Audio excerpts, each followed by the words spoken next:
Boom,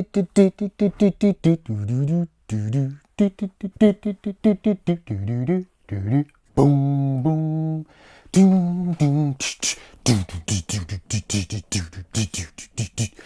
Oh my life, looking for the magic.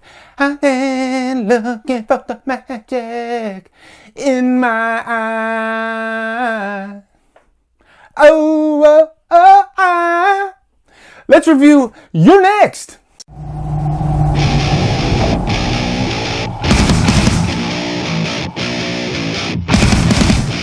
You're Next stars Sharni Vinson, Nicholas Tucci, and is directed by Adam Wingard. Of all the movies that I reviewed, probably the one that I haven't reviewed that surprises me the most is You're Next. I can't believe I haven't reviewed this movie to this day.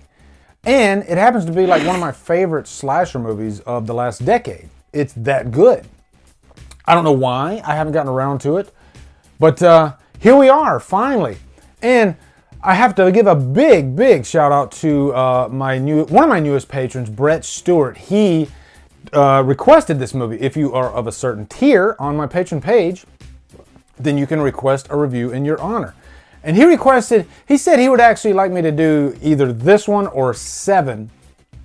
And I chose this one, but I'm definitely going to be reviewing 7 sometime soon down the line as well, because that is a masterpiece of a film. So thank you, Brett, for even asking for that one. Also, if you become a Drumdums patron, be sure to check out the Facebook extension that I've created, where it's just for my patrons. You can go over there and you can make your own posts. And we have quite the community in there, actually, and it's a lot of fun. But you can, it gives you a lot more freedom to just say what's on your mind. But I remember going to see this movie for the first time. The landscape of horror, I think at the time, I guess you could say it couldn't really find its footing. On my stream that I did last Thursday, where I was talking about like Scream and Halloween Kills, by the way, I do a stream every Thursday night, 8 p.m. But I was talking with Zach Moll from Cabinet of Terror about the different decades of horror and I guess what they will be remembered by. Of course, like the 80s, the 90s, they all have their own stamp, but we were talking about this particular era.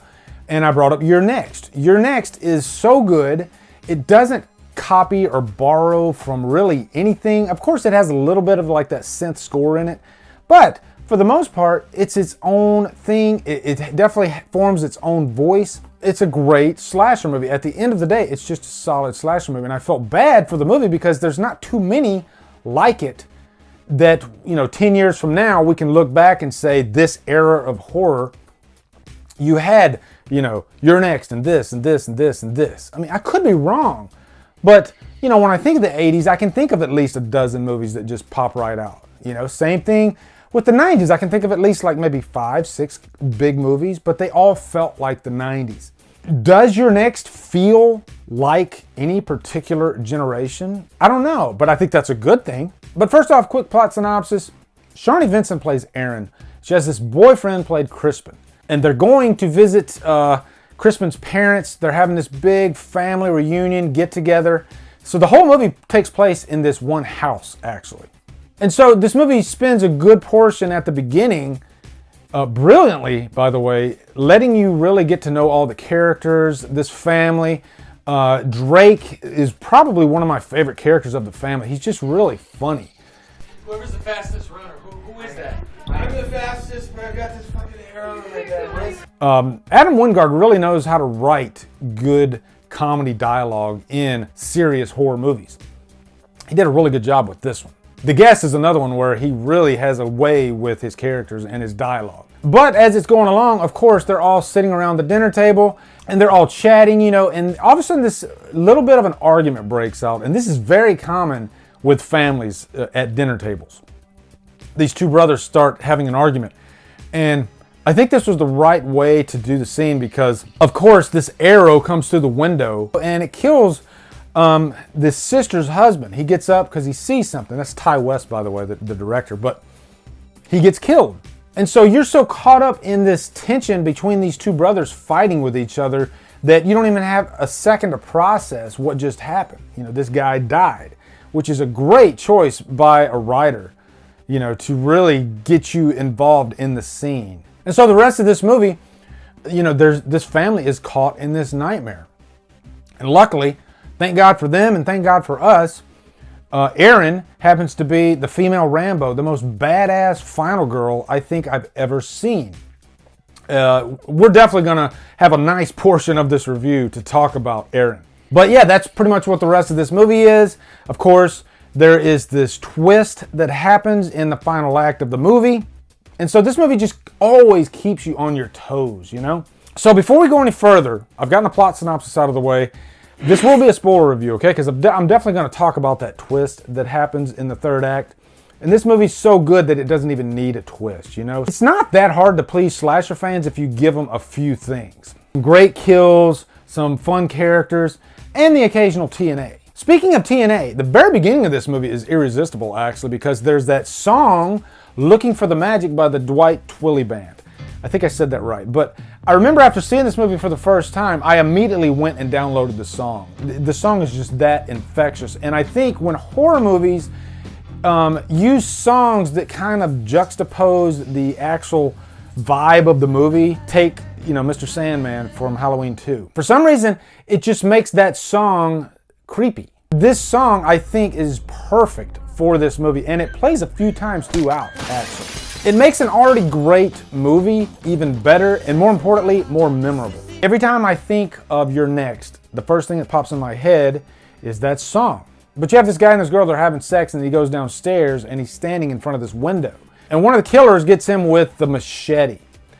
Now, one thing that's interesting about this movie as well is it has not one but 3 killers. The fox, the lamb, and the tiger. So they all have their own distinct look about them. Now, as far as the killers behind the mask, they're pretty much the same. You know, they don't have their own distinct quality about them. At least I couldn't remember anything. You know, they pretty much felt like just your standard killers. But what is so unique about You're Next is that the killers very quickly become the prey. They're very effective, you know, they're killing pretty much everybody in this house. But Erin is always 2 steps ahead of them. You know, they're always trying to get her, but they can never best her. Okay, so now let's talk about Erin.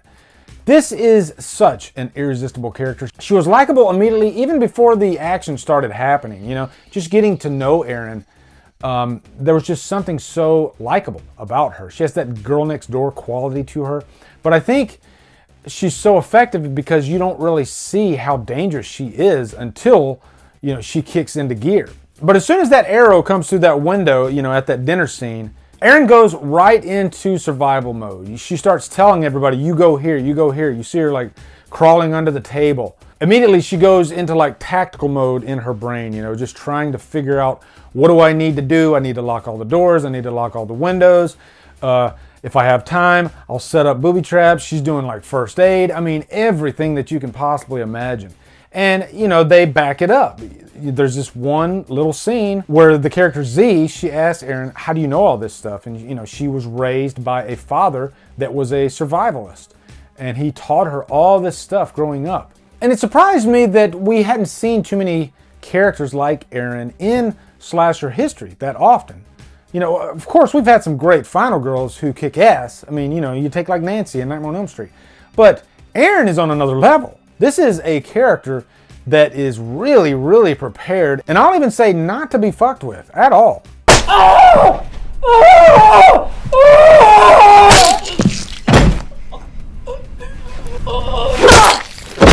But they don't do it in such a way that it comes off as silly. You know, she's not like Chuck Norris, you know? She's very intelligent, very resourceful, very smart. She's not the type of person that's just going to run out into the room and, you know, just start fighting people, doing karate on them. No. She's smart. She hides when she needs to. She attacks when she needs to. She's aware of her surroundings, and that is probably the most important thing. This is something I learned in the military when you're in like a combat situation. Be aware of your surroundings. Situational awareness. There's tons of situational awareness in You're Next. Now let's talk about that twist, okay? Nicholas Tucci, rest in peace, good sir. This is an actor that passed away, very talented actor, by the way. Passed away, I believe, last year. And it took me by surprise, you know? I saw his career going pretty far, actually. Even back when I watched this movie for the first time, he was one of the actors that really, really stood out. He was very effective as Felix. And if you go back and watch this movie a second time, knowing what you know, you want to pay attention to Felix and notice his mannerisms when all the shit starts going down. And it all makes sense when you watch it the second time. He's the villain who's actually helpful enough to where you think he's not a villain. He steps in and he offers information, like they probably have jammers. All this interesting stuff. These are little writing tidbits that make you think that this guy's probably not evil, not bad. But then there's that very well directed scene by Wingard where it's revealed that he is in on it. The camera like pans up and you see him and Z standing there. And from that second on, okay, shit, they're in on it.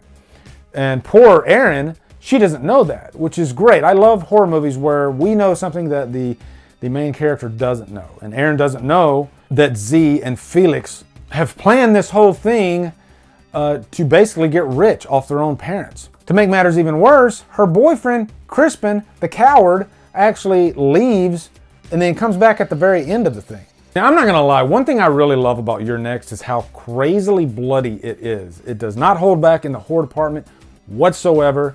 There's some really violent scenes, especially in the last act when Erin is going against Felix and Z. And you have the scene where she like takes the blender